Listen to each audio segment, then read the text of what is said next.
नमस्कार praise Lord मुलिगराज आपण देखुछंती AD Odia YouTube channel आज मो सहित अछंती प्रभुंकर सामुएल महांती से आज तांकर साक्ष्य कहिबे से केमिति ख्रिस्टियन हेले से काहे कि ख्रिस्टियन हेले वर्तमान समय गोटे चर्चित प्रसंग जे तमे काहे कि ख्रिस्टियन हेलो मु पचारिबा पई चाहे सामुएल महांती सार को जे आपण केमिति ख्रिस्टियन हेले से निजर साक्ष्य कहिबे। आज्ञा बहुत बहुत धन्यवाद आपन चैनल माध्यम मत गोटे सुजोग मिली परमेश्वर वाक्य को साक्ष्य को अनेक निकट में माने एटा पहुंची मु आशा करूँ से मत आपन को धन्यवाद आ सहित आम सर्वशक्तिमान परमेश्वर को धन्यवाद दियो प्रभु यीशु ख्रीष्ट महानाम आदि मो मोर साक्ष्य जदि मु देखिबे आज्ञा मोर साक्ष्य होची आमर बापा माँ एक्चुअली ସେମାନେ एक्चुअली प्रभु यीशु ख्रीष्ट को फास्ट ସେମାନେ जानला परे समानकर मैरिज हला परे मु जन्म हली किंतु गोटे विषय होची ख्रिस्टियन फैमिली रे मु जन्म हितले किंतु बहुत गुडे प्रश्न मो मन रे थिला प्रकृति रे परमेश्वर किए कारण सेही समय आमे जो जगह रहथलो से जगह रे हिंदू माने भी थिले मुसलमान थिले तापरे आमे भी थिलु माने गुटे गां रे तीन प्रकार लोक आमे माने वास करथलो तेणु छोट बेले मु देखुଥିଲି माने मुसलमान माने समाने आल्लाह को प्रार्थना करूचंती आउ हिंदू माने समाने पूजा पर्व पर्वाणी करूचंती आमे यीशु को विश्वास करूचु जेतु मु बहुत छोट थिली तथापि मोर बयस हे जीव 5 वर्ष कि 6 वर्ष से 7 वर्ष भितर आउ मो मन रे बहुत गुडे प्रश्न थिला आज्ञा जे प्रकृतिर सत्य परमेश्वर किए हिंदू मानकर भगवान सी सत्य ना मुसलमान मानकर अल्लाह सी सत्य ना प्रभु यीशु सत्य आ ये प्रश्नटा प्रतिदिन मते घाटे मार मो मन रे माने किए प्रकृतिर सत्य परमेश्वर किंतु गोटे विषय होची जदि जन सत्य परमेश्वर को प्रकृति रे खोजिबो परमेश्वर तांकर परिचय देबे ख्रिस्टियन फैमिली रे मो हे कि मो खोजुथले सत्य परमेश्वर किए आउ परमेश्वर तांकर परिचय मते प्रदान कले आ केमिति प्रदान कले सेटा मु कहूची आपन को परमेश्वर तांको परिचय गोटे दिन मते प्रदान कले जे गोटे दिन आमे जो जगह थिलु आज्ञा सेटा होची एक मयूरभंज गोटे डिस्ट्रिक्ट अछि आपन जानिथिबे आ सेठी जंगल कैंप हुए प्रति वर्ष थरे जंगल कैंप प्राय मु छोट थिली मो लाइफ रे सेटा होची फर्स्ट टाइम मु सेठी अटेंड करिछि किंतु जंगल कैंप माने सेठी बहुत मंडल लोक माने एकत्रित हेबे माने कैंप टाइप रो सेटा गुटा माने ख्रिस्टियन मानकर अच्छा हां बाहर आसीबे बाहर वक्ता मान आस्ते कि वाक्य प्रदान करंती आ प्रभुकर शक्तिर कार्य भी सेठी हुए माने हीलिंग प्रोग्राम गुडी सब हुए आ दिन बेले तो वाक्य हुए जत मु छोट थिले मु बुझी पारे नाही किंतु गोटे दिन मु संध्या टाइम रो जाईची आगे मु जहा देखिले माने मो निज आखि को विश्वास करि पारलेनी माने सेटा होचे केमती कोन कोन देखिले मु देखिली प्रभु यीशु ख्रीष्ट नाम रे अंध चालुची अंध देखुची छोटा चालुची मुको कथा कहूची माने मोर आखि सामना रे आपण विश्वास करिवे कि ना मु जाने नाही मो आखि सामना रे गोटे अंधटे माने जन्मरु अंध से पूरा देखिला मो आखि सामना रे मु पूरा देखि पूरा अचंबित होई गली मु कहली ये को भले ईश्वर रे ये सेतबेला आपण केते बयस होइतिला सेतबेले मोर बयस होइतिला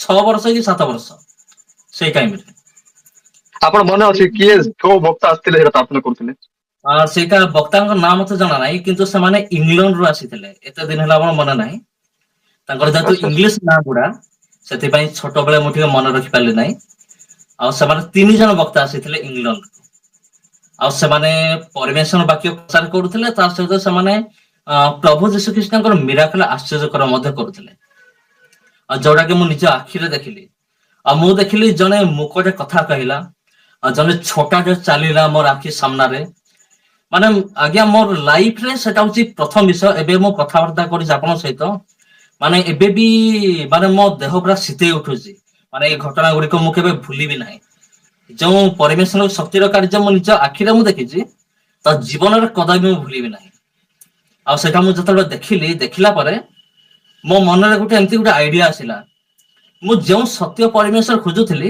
ୟାଙ୍କ ଛଡା ଆଉ କେହି ହେଇନଥିଲେ।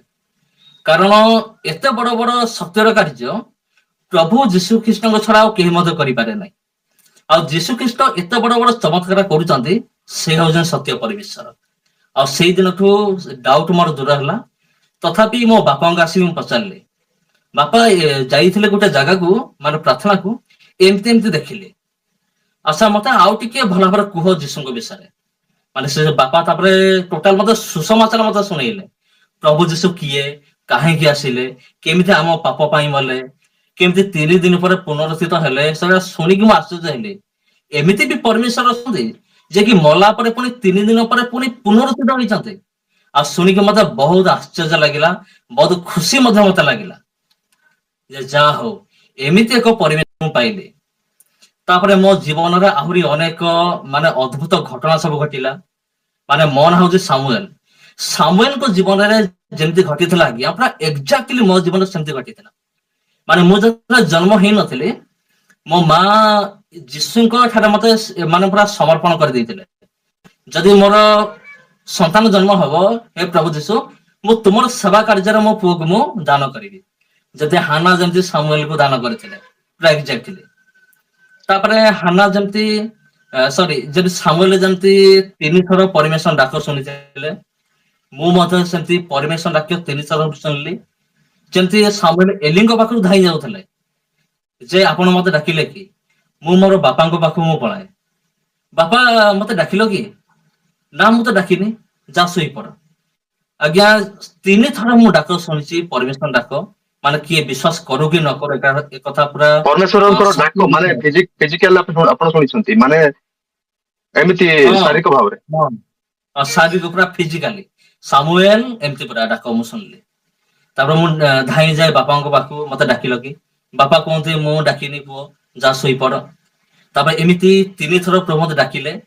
ମାନେ ପରମେଶ୍ୱର ମତେ ଛୋଟ ବେଳୁ ହିଁ ମତେ ମନୋନୀତ କରିସାରିଥିଲେ ତାଙ୍କର ସେବା କାର୍ଯ୍ୟ ନିମନ୍ତେ, ତାଙ୍କର ଆହ୍ୱାନ ମାଧ୍ୟମରେ। ତାପରେ ଆଉ ଗୋଟେ ଦର୍ଶନ ବିଷୟ ମୁଁ କହିବି ଆଜ୍ଞା। ଦର୍ଶନ ବିଷୟ, ପରମେଶ୍ୱରଙ୍କ ଦର୍ଶନ ମୁଁ ପାଇଥିଲି ଛୋଟବେଳେ।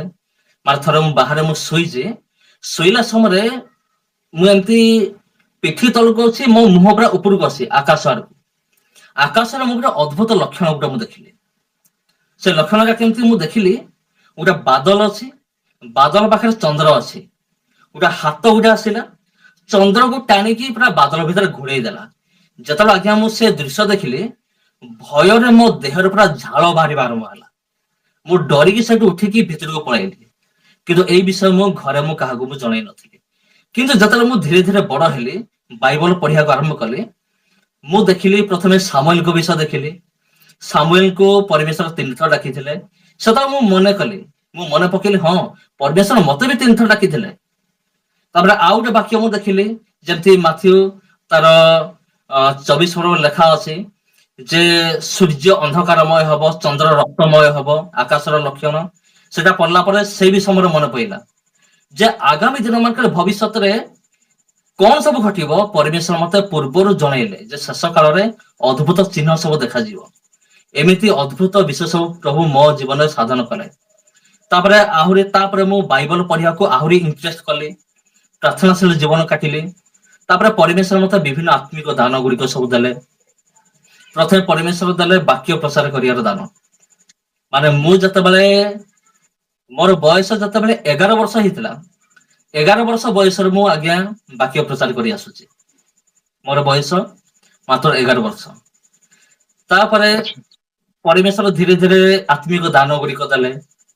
ଯେମିତି ରୋଗ ସୁସ୍ଥ କରିବାର ଦାନ, ଆଉ ଭୂତ ଛଡେଇବାର ଦାନ, ଏଇ ସବୁ ଦାନ ଗୁଡିକ ଦେଲେ।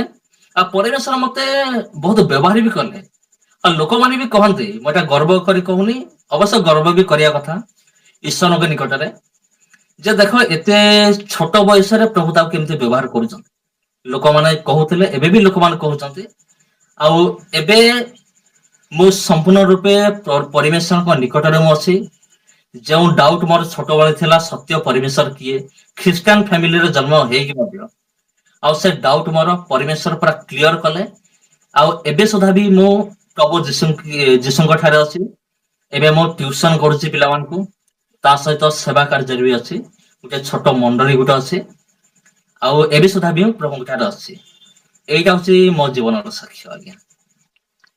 ତ ଆପଣଙ୍କ ଜୀବନରେ ଯୁବକ ସମୟର ଅଭିଳାଷ ଆଉ ଘଟି ନାହିଁ ତାହେଲେ? ଆପଣ ପିଲାଦିନରୁ ପ୍ରଭୁଙ୍କୁ ଗ୍ରହଣ କଲେ, ପ୍ରଭୁ ଆପଣଙ୍କୁ ପରିବର୍ତ୍ତନ କଲେ, ପ୍ରଭୁଙ୍କର ସେବାରେ ଆପଣ 11 ବର୍ଷରୁ ହିଁ ରହିଲେ, ତାହେଲେ ଆପଣଙ୍କୁ ମାନେ ଗୋଟେ ଅଦ୍ଭୁତ ଘଟିଛି ଆପଣଙ୍କ ଲାଇଫରେ। ଆଜ୍ଞା।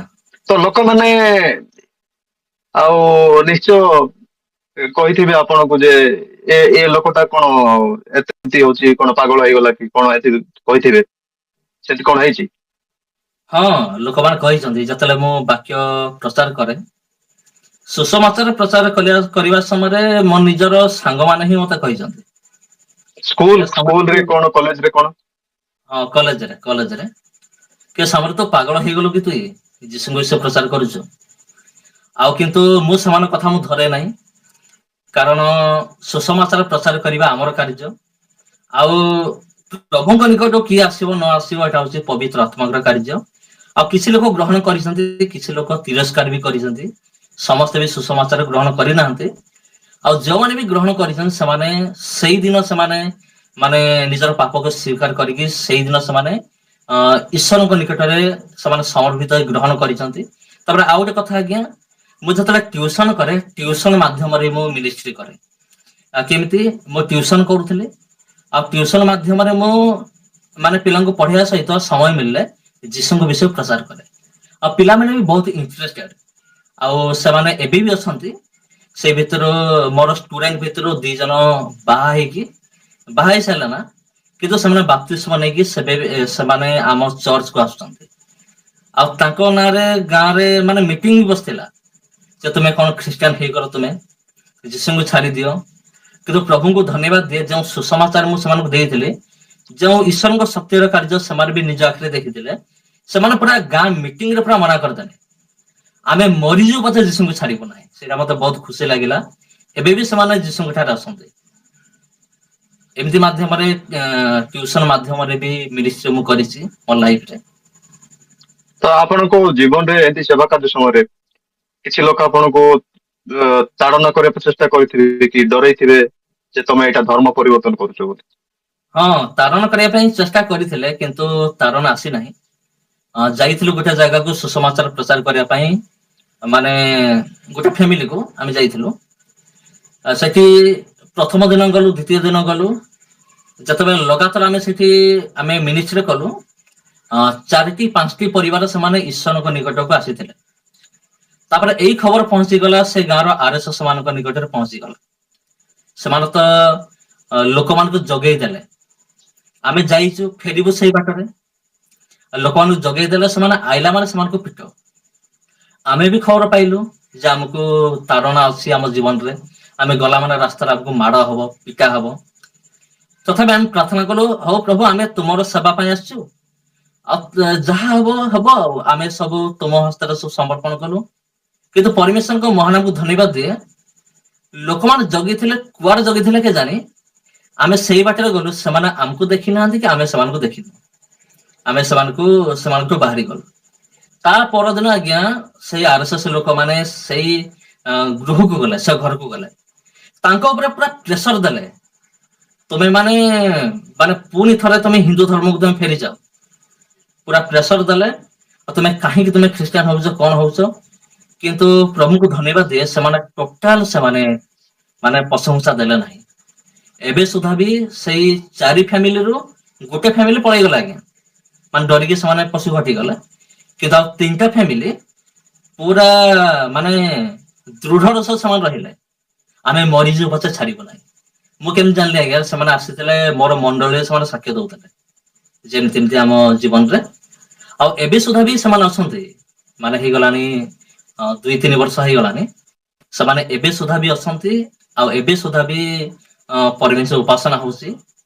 ଆଉ ସବୁଠୁ ବଡ ଖୁସିର ବିଷୟ ହଉଛି, ସେ ଯୋଉ ଲେଡିଜ ଜଣକ ନିଜେ ଗୋଟେ ମିଟିଂ ଆରେଞ୍ଜ କରିଥିଲା, ଏଇ ଯୋଉ 6 ମାସ ତଳେ, ମାନେ ସେ ଯୀଶୁଙ୍କୁ ପାଇକି ନିଜେ ଗୋଟେ ବଡ ମିଟିଂ ଗୋଟେ ଆରେଞ୍ଜ କରିଥିଲା, ଗୋଟେ ସ୍ତ୍ରୀ ଲୋକ ଦେଖନ୍ତୁ। ଏମିତି ଭାବରେ ପ୍ରଭୁ ବ୍ୟବହାର କରୁଛନ୍ତି ଆମକୁ, ପ୍ରଭୁଙ୍କୁ ଧନ୍ୟବାଦ। ଧନ୍ୟବାଦ ଆଜିର ଏହି କାର୍ଯ୍ୟକ୍ରମରେ ଯୋଗ ଦେଇ ନିଜ ସାକ୍ଷ୍ୟ ଦେଇଥିବା ପାଇଁ ସାମୁଏଲ ମହାନ୍ତି ସାରଙ୍କୁ ବହୁତ ବହୁତ ଧନ୍ୟବାଦ। ଆମେ ଆଗକୁ ମଧ୍ୟ ନିଶ୍ଚୟ ଏମିତି ଭିଡିଓ ଲାଇଭ ଷ୍ଟ୍ରିମ୍ କରିବା। ଆଜ୍ଞା। Praise the Lord.